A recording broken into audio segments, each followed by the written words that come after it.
ladies and gentlemen. I'm not on my... I'm in very much pain, but I should be doing this anyway. My name is glbt, the Black Jester.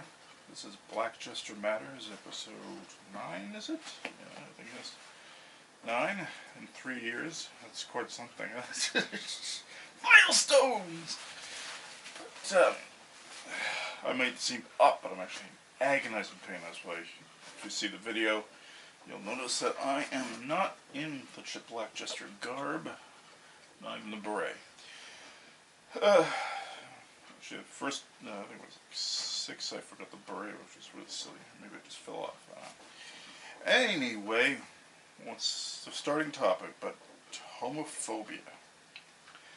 Now, this is a nasty little thing to be calling people. I mean, there are probably worse things to be called. I mean, because mostly people don't believe you if you call someone that anymore, because it's like racism. They watered it down with so many accusations that don't matter. That, well, no one believes anybody who calls them that. At least, well, not most people. I mean, if I call them that, you probably believe it, because I don't throw it around lightly. I may be a little jokey sometimes, but not lightly. I don't take jokes lightly either. Nor am I right to have them, and that's the issue here, really. Like, granted, there are some people who really hate, and they go in dark alleys and beat the crap out of people when they harass people. They, you know, even probably Nicky 9 door. You know, when they knock the door, ring the bell, and run away. They probably even do that to them too. I mean, it's possible. Those are actual actions. Those are actions. Things people do. Things people do hurt. Things people do hurt other people when they're bad things. When they're good things, they either do nothing or enlighten or make things better for everybody. And free speech, even when it seems offensive, also falls in that category. So when you vent, and you even possibly say something that's construed as hateful, you might benefit yourself by learning from it. You might benefit someone else from letting them distance themselves. Now what we got this here is this Timbo Square versus the Who and Mr. World King and some of these other people who are, I think they're from the Not My Doctor crowd, and these other guys are woke Who fans, and they're sort of in a scuffle over, I think two mix involved. That's offensive for Irish.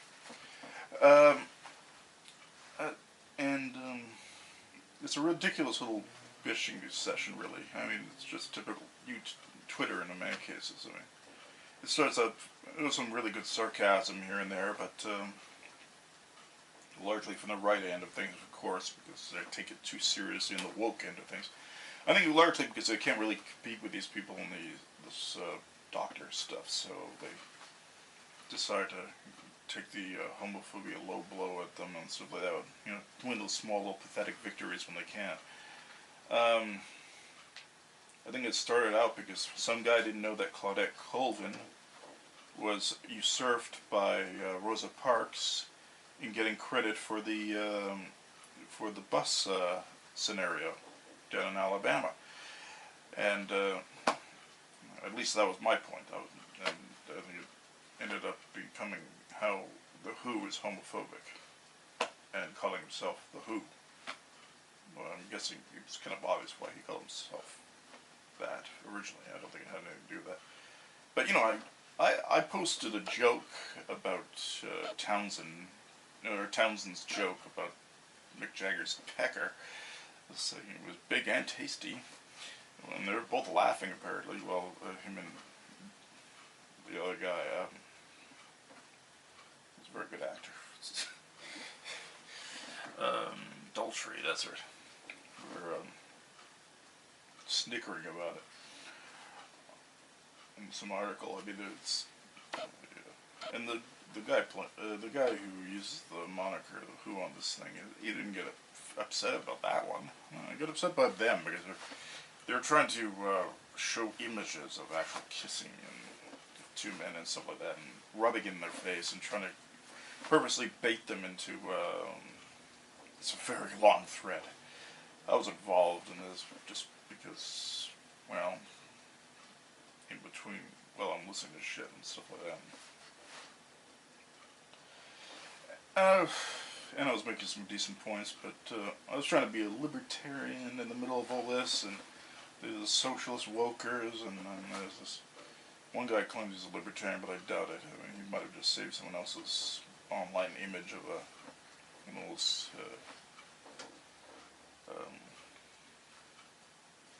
philosophy quiz things. And this goes past 18 minutes. You'll have to go to the audio. But when you have time, I mean, it might be very long on the audio. Who knows? But you'll at least get the teaser here. Anyway, yeah. So this is how things are going. It's ridiculous. I mean, people have been ratting people in and ratting people out and stuff like that. And I mean, the only reason to go after someone is because they broke the terms of service on. Actually, only the left has been using what do they go? They're screenshots of tweets. Apparently, you're not allowed to show screenshots of tweets, which makes sense because you should have a permalink you can go back to. You shouldn't have to. You shouldn't be able to just trust their word for it, especially if they're making accusations like homophobe and stuff like that. And the guy said he was going ew, and the guy should die of AIDS and stuff like that. And the guy was lying. I mean, there was no evidence of. I didn't see any evidence of any such tweet. But they're jerk-offs. I mean, they're all kind of filled with pride in a certain sense. I mean, which is kind of funny. I mean, on the right side of things, there's a lot of pride. I mean, some guy bragging about his freaking Swedish wife. I mean, that's low. And then he complains that they bitch about his Swedish wife, or make fun of his Swedish wife. I mean, come on. One thing, I mean, chances are, nerd, incel. I mean, you're probably making it up. I mean, it's possible the Brumhilde there exists. I mean, that's the thing. I mean, it's a double-edged sword. You can't start bitching about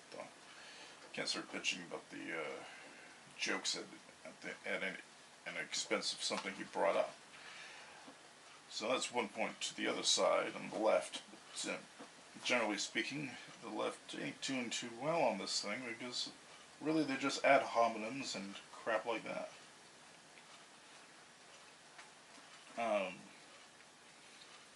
So but it's unfair. I mean, put a guy in Twitter jail just because he said ew to a picture of two men kissing. I'm like, really? Come on. I mean, Bill Maher said that. He stood on his show Politically Incorrect. Two men holding hands disgust him. That's what he said. He still has a Twitter account up. He never got banned for that. He said a lot of things he didn't get banned for, and he wouldn't support anyone being banned for it, so why would anyone support Bill Maher being banned for it either? It's ridiculous. At least Bill Maher is consistent on that factor. But, even if they are disgusting homophobes or whatever, I mean, fine. Use your point of view to defeat it. I mean, if you have a good, strong point of view, if what you're doing isn't sinful, what the hell do you have to worry about? I mean, really, you've got the power of the truth on your side. You should be secure in the truth. And that's the problem with some of these, what do I call them? Whining Nancies? It kind of sounds like a flower of sorts. It's a whiny Nancy. It's one of those types that's just fluttering around, making everything harder for everyone else because people conflate every gay, bisexual, and so on person as being that same old whiny type of personality that needs everyone else's approval, needs everyone else's justification, needs everyone else's what do you call it? What was it called? What's it called? Needs everyone else's approval, justification, and validation. That's it. Validation and celebration. I mean, fuck that. You can validate, celebrate, justify, and all sorts of things yourself. Well, self-justification usually means they're doing something bad anyway. But anyway, you could validate yourself. You can justify your own existence. You can be happy with who you are without rubbing in people's faces, without going around whining that someone else won't approve of you and stuff like that. I mean, come on, grow up. Tell your daddy's an asshole. I don't know. What the hell? Whatever. I mean, just figure out why the hell you're a whiny bitch. Don't put it on somebody else because you can't validate your own existence. I mean, and you know, so what if they're homophobes? Find a good joke for it and make fun of them. I mean, don't endlessly put up these pre-selected GIFs from fucking social network things, because that is annoying and that is not creative at all. I mean, that's ridiculous and that's boring and tedious. You have nothing to say but that. What somebody else is, and it doesn't even necessarily mean anything to anybody else, just you. I mean, you might as well just be jerking off. It's ridiculous. So, so that's the sort of thing here. I mean, they want these people to validate them and to and be okay with them, or what they say they are. I think they just want to be approved of as being woke, and they want to feel good about it and be superior, because they never really stop and shut up. I mean, if they figure their voices were useless, why the hell would they keep on yakking? At least have a good joke of your own. I mean, I write jokes all the time anyway, but that's the thing. I mean, you should at least be clever or something like that, and have the truth on your side and be secure in that. You shouldn't have to go around beating your drum with. You shouldn't be trying to shut people up. I don't know. Some of the best jokes are about homophobes and how they react to things and stuff like that. And, like Mr. Larity on Code Monkeys, so that's terrific. It's great. Archetypal text in it. Archetypal text in conservative wacko. But, you know, it's the sort of thing you have to do. Don't need to be an Iggy Catalpa about it or anything like that. I mean, really. Don't joke the chicken. Don't joke the chicken. That's what you don't do. But enough of that. Now we'll go on to this other thing. Pedophiles are getting too vocal. In the sense that it's disconcerting that they're not afraid to be vocal. Now, I don't know, when someone starts jumping to the defense of pedophilia, like with this case with Shoe on Head or some others, you kind of wonder why this video isn't reported to the police, and police aren't going over to the door and knocking on the door, or at least checking to see if kids know this guy, and how they know this guy, and stuff like that. Maybe like that, you know. I mean,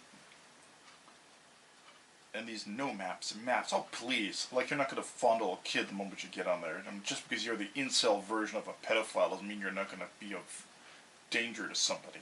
No map, indeed. Minor attracted person. And they're not talking about the coal miners up north in England. No. They're talking about the young'uns. The people if you want to know who not to bring your kids near, you type in hashtag MAP or hashtag NOMAP, and there you'll find a whole slew of them. And who knows, you might even know them already, and might have to ask your kids some questions that are non-leading.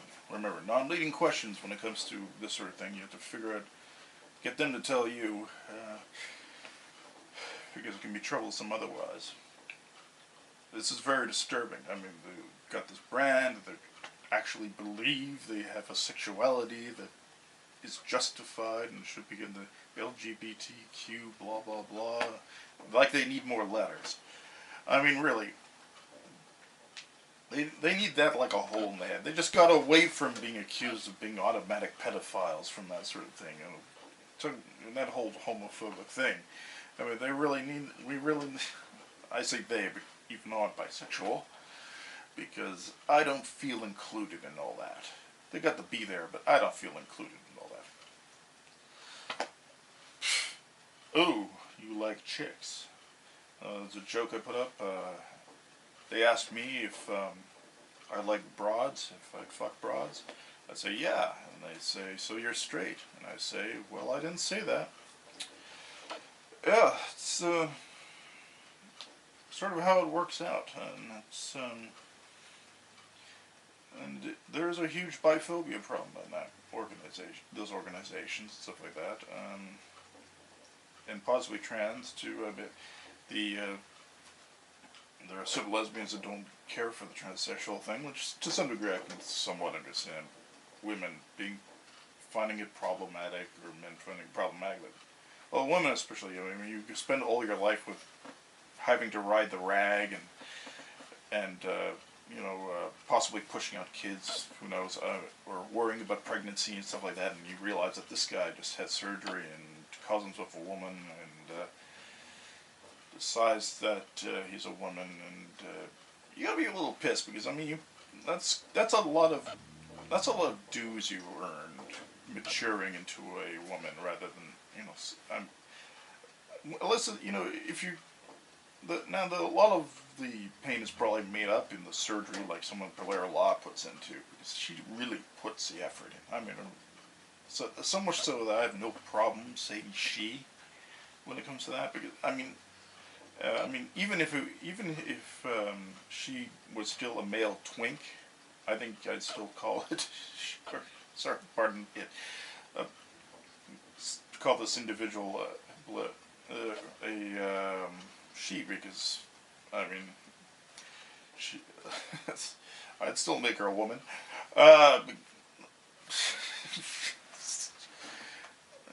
It's like.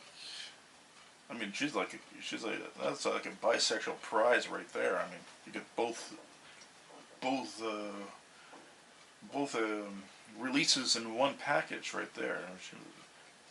She's like a bisexual dream girl. I mean, really. I mean, my God. Woo. But anyway, yeah, I have no problem when they put in that effort. And I'm pretty sure they might be reasonable about it, and they just go, well, yeah, there's a lot of painful surgery. And I know painful surgery, how nasty surgery is, because I went through a lifetime of surgery, and it had a lot to do with my stugats, as the Italians say. I'm a hypospadias cripple. And, you might think, oh, you shouldn't say cripple. Well, I just said it about myself, smart ass. But really, that is literally what it's called. It's called hypospadias cripple, and that's when the surgery gets botched when you're very young, and it never gets better. You end up having lots of surgeries, and it keeps on going on like that. And you're 40, and you still have a urine stream that doesn't quite work out.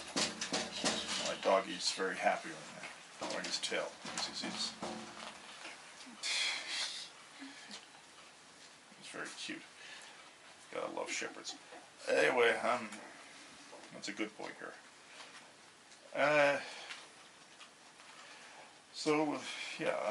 So you go through a lot of surgeries, and that's a nasty thing.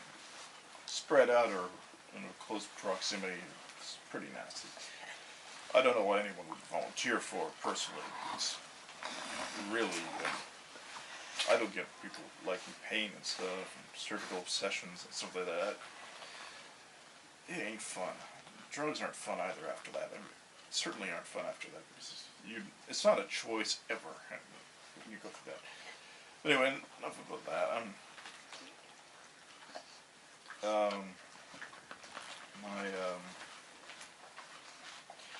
So they might see that as a reason, or it's not like Adam's apple popping up at you. Anyway, so that's sort of thing. So yeah, it's not such a comforting place for some other types of people. They like to take advantage of the extra numbers they'll get, but the whole acronym doesn't really count for much. Hell, they put the first two letters flag up and leave it at that. So, yeah, that's bothersome. So I have some, so this whole factor. Let's see. Speaking of drugs and surgeries, and go to something like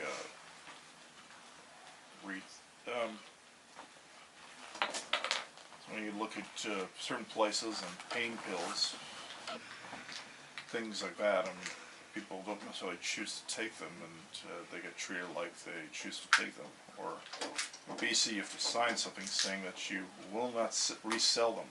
I mean, so it goes back to my last thing, where I say that most laws are basically based in presumption of guilt. If you're going to do something, you're probably going to do it bad, even though most people don't.